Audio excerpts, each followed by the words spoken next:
warahmatullahi wabarakatuh. Saya Nugraha Ramadan Rahandi dari Prodi Psikologi UAI angkatan 2020. Saya di sini membuat tugas dari mata kuliah Psikologi Umum tentang membuat video tentang pemikiran dan biografi dari berbagai tokoh dan aliran filsafat di dunia.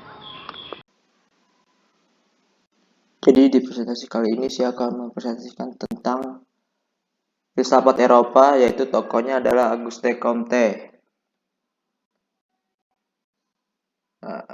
Ada biografi Comte. Ia lahir 17 Januari 1798 di Montpellier, Prancis.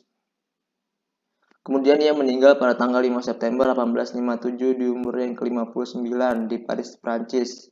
Ia berkebangsaan Prancis. Dia mempunyai era filsafat pada abad ke-19. Gagasan penting yang ia buat adalah positivisme. Masa hidup seorang Comte. Ayah Comte, Louis Comte, merupakan seorang pejabat pajak, dan ibunya bernama Rosalie Boyer merupakan seorang yang sangat taat agama. Comte termasuk seseorang yang dewasa sebelum waktunya. Pasalnya, di usia dini, dia harus ikut menentang republikanisme dan skeptisme yang terjadi di Perancis. Comte kemudian masuk sekolah pada 1814 di Paris. Sekolah tersebut dulunya untuk melatih insinyur militer, namun kemudian diubah menjadi sekolah umum untuk pengetahuan umum. Di Paris, Comte mendapatkan seorang teman, yaitu Henri de Saint-Simon, seorang reformis sosial Prancis dan salah satu pendiri sosialisme. Di sekolah ini pun Comte sempat membuat karya bersama Saint-Simon, namun Comte memutuskan untuk membuat karya sendiri.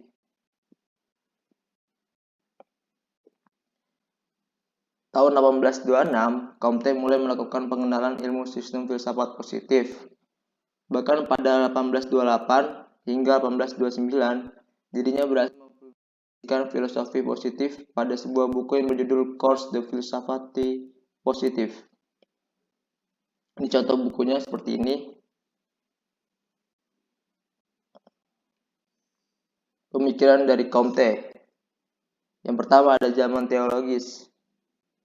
Zaman teologis ini manusia percaya bahwa di belakang gejala-gejala alam terdapat kuasa adikrodati yang mengatur fungsi dan gerak gejala tersebut.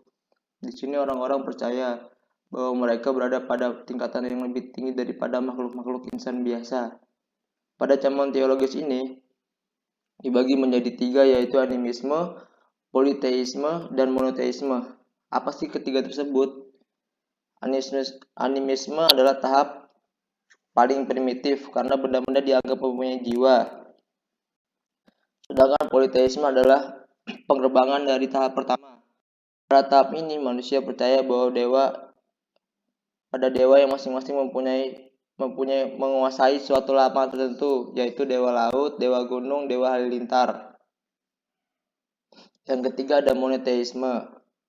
Tahap monoteisme ini lebih tinggi daripada dua tahap sebelumnya, karena pada tahap ini manusia hanya memandang satu Tuhan sebagai penguasa.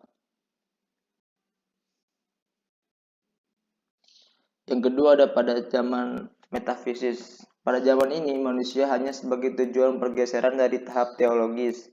Sifat yang khas adalah kekuatan yang tadinya bersifat adikrodati diganti dengan kekuatan yang memiliki pengertian abstrak yang diintegrasikan dengan alam. Yang ketiga ada zaman positif. Zaman ini dianggap Comte sebagai zaman tertinggi dari kehidupan manusia. Kenapa? Pada zaman ini manusia membatasi diri dalam penyelidikannya pada fakta-fakta yang ada atas dasar observasi menggunakan rasionya. Manusia berusaha menetapkan relasi atau hubungan persamaan sesuai urutan yang terdapat antara fakta. Dari ketiga zaman tersebut tidak berlaku pada manusia sebagai anak. Manusia berada pada zaman teologis pada masa remaja, dan kemudian ia masuk zaman metafisis pada zaman dewasa, dan ia masuk pada zaman positif.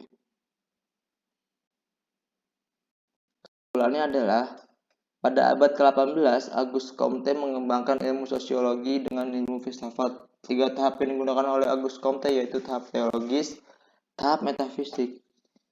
Di dalamnya ada animisme dan dinamisme, dan tahap positivistik. Sekian dari saya. Assalamualaikum warahmatullahi wabarakatuh.